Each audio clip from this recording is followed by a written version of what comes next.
Did you catch this in Toy Story 4? Look closely at Buzz Lightyear and you'll notice that the Pixar animators included a very sad detail. It's a subtle change, but the stickers on his suit are now visibly starting to peel away, a sure sign that he's getting older. You missed this in Parasite. The sleek, futuristic trash can in the park's house isn't just a prop, it's a real trash can from Germany, and it isn't cheap. The director wanted it because of its cinematic lid that would open smoothly and sound like the doors on the Enterprise when it closed. The price of such a high-tech trash can? Over $2,000.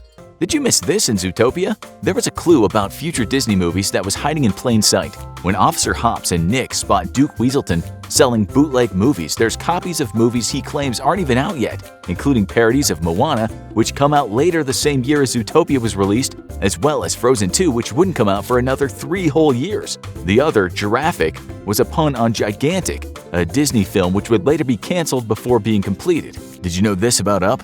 The villain, Charles Muntz, has a similar name to Charles Mintz, the Universal Pictures executive, who in 1928 stole Walt Disney's production rights to his highly successful Oswald the Lucky Rabbit cartoon series. This led Walt Disney to create Mickey Mouse, who soon eclipsed Oswald in popularity. Did you catch this in Ratatouille? When Remy is climbing out of the sewers for the first time, he's barked at by a dog in one of the houses. You only see the dog's silhouette. Did you recognize it? It's the dog Doug from Pixar's then still in production movie Up. Did you see this in The Incredibles? Insuricare, the slimy insurance company Mr. Incredible works for, is even worse than it seems. If you take a closer look at the memo on Mr. Huff's desk, you'll see it's informing employees that they will be responsible for buying their own office supplies, parking will be metered by the hour, and that their electricity usage will be deducted from their paychecks. No wonder it also says they've recorded their highest profit in years. You missed this in The Lord of the Rings: The Return of the King.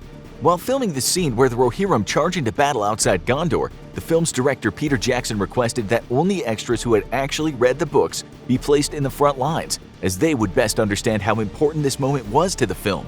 This led to the actors who were most passionate and excited in real life being the ones who led the charge.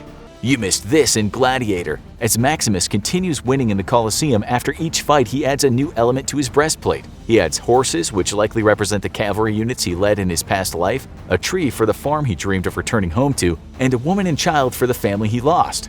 You missed this in Titanic. When Jack first approaches Rose as she hangs off the railing of the ship, he tells her a story about how he went ice fishing on Lake Wissota in Wisconsin. There's just one problem. Lake Wissota was formed when a hydroelectric dam was built on the Chippewa River, something that didn't happen until 1917. The Titanic, of course, sank in 1912, a full 5 years before the lake existed.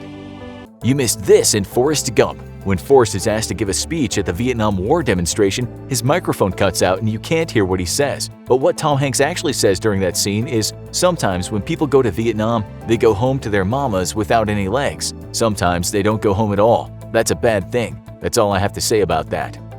You missed this in Schindler's List. Pay special attention during the scene where Oscar Schindler's accountant tells him that he doesn't know anyone who would be interested in working with him. Schindler responds by telling him that they should be. Just as he says this, listen closely, and you'll hear the sound of a train whistle. This is somber foreshadowing of the fate that will befall so many Jewish people as they're shipped on trains to concentration camps. You missed this in The Silence of the Lambs. The film is actually inspired by the real-life relationship between a very famous serial killer and criminology professor. The serial killer assisted the professor as he investigated Washington's Green River serial killer. The famous killer who helped him was Ted Bundy.